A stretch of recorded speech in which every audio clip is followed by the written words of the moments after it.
ప్రేమను నిజాయితీగా క్రమబద్ధం చేస్తే దేవుడు మీ హృదయంలో నిజంగా ఏ స్థానంలో ఉంటాడు? ప్రేమించదగిన వాటికి లేదా ప్రేమించదగిన వారికి స్థాయిలు ఉన్నాయా? అవును, ప్రేమలో స్థానాలు ఉంటాయి. కానీ ఇది విలువ తక్కువ ఎక్కువ అనే విషయం కాదు. సరైన మూలం నుండి ప్రవహించే ప్రేమ యొక్క క్రమం. మనిషి ప్రేమించే జీవి, లవింగ్ బీయింగ్. మనిషి ఏదో ఒకదాన్ని ప్రేమించకుండా ఉండలేడు.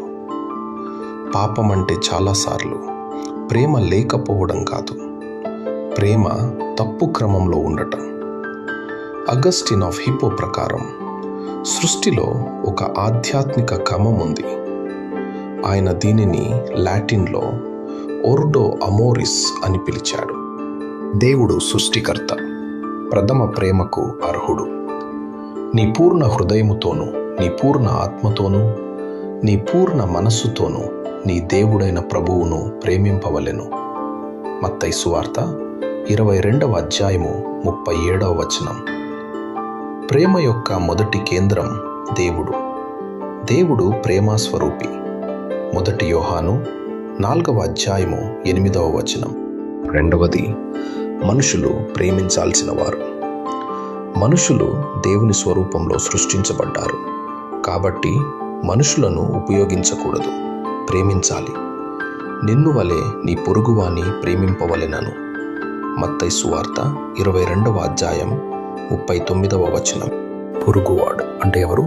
పొరుగు అంటే మన జాతి, మన మతం, మన ప్రజలు మాత్రమే అని అనుకుంటారు. అప్పుడు యేసు ఒక కథ చెప్పారు, parable of the good Samaritan. Luka సువార్త 10వ అధ్యాయం 30 నుండి 37వ వచనం వరకు. ఒక మనిషి దోపిడీకి గురయ్యాడు, కొట్టబడి గాయాల పాలయ్యాడు. ఒక యాజకుడు వచ్చి చూసి వెళ్ళిపోయాడు. ఒక లేవీయుడు వచ్చి వెళ్ళిపోయాడు. నిజమైన భక్తి మాటల్లో కాదు. యాజకుడు, లేవీయుడు మతపరమైన వారు, అయినా వారు దయ చూపలేదు. కానీ ఒక సమరయుడు శత్రువుగా భావించే జాతి ఆగి సహాయం చేశాడు. పడి ఉన్న ఆ వ్యక్తిని చూచి ఆగాడు, గాయాలు కట్టాడు, డబ్బు ఖర్చు చేశాడు, తన సమయాన్ని ఇచ్చాడు. ఇదే ప్రాక్టికల్ ప్రేమ. ప్రేమ అంటే భావన కాదు, చర్య. యేసు అడిగిన ప్రశ్న, ఈ ముగ్గురులో ఎవరు దొంగల చేతిలో పడిన మనిషికి పొరుగువాడు అయ్యాడు? ధర్మశాస్త్ర బోధకుడు దయ చూపినవాడు అని సమాధానమిచ్చాడు. అప్పుడు యేసు, నీవు కూడా అలాగే చెయ్యుము అని అన్నాడు. పొరుగు ఎవరు? పొరుగు అనేది భౌగోళిక సంబంధం కాదు. పక్కింటివాడు మాత్రమే పొరుగు కాదు. అవసరంలో ఉన్న ఎవరైనా నీ పొరుగే. నీకు సహాయం చేయాల్సిన వ్యక్తి కాదు, నువ్వు సహాయం చేయగల వ్యక్తే నీ పొరుగు. నిన్ను ప్రేమించినట్టు అంటే ఏమిటి? బైబిల్ భావం ఇలా ఉంది, మనకు ఆకలి వేస్తే తినాలనుకుంటాం, బాధ అయితే ఓదార్పు కావాలి, ప్రమాదం జరిగితే రక్షణ కావాలి. యేసు దీన్ని మరో విధంగా చెప్పారు.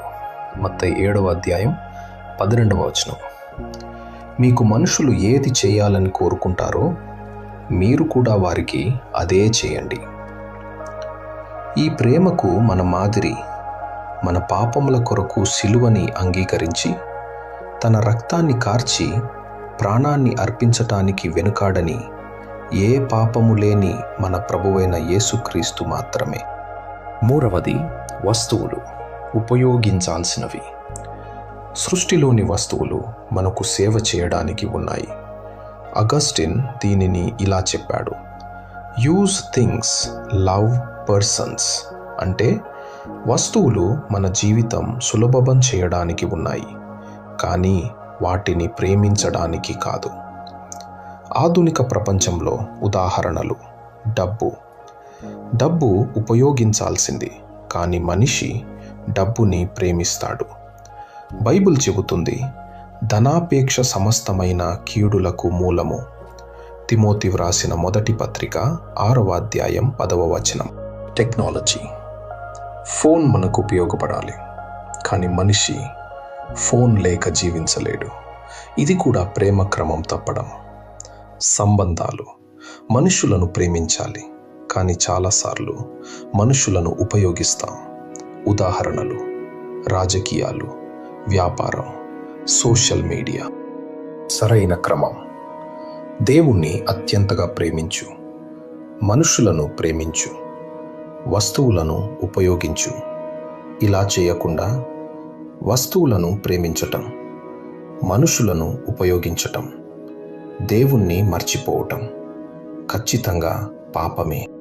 చివరిగా అగస్టీన్ ఒక గొప్ప వాక్యం చెప్పాడు: my weight is my love. Wherever I am carried, my love is carrying me. అంటే మనిషిని నడిపేది అతని ప్రేమ అని. మన ప్రేమ ఏ దిశలో ఉంటే మన జీవితం ఆ దిశలో వెళుతుంది. దైవజనుడా, మీ ప్రేమ క్రమం మారాల్సిన సమయం వచ్చిందా?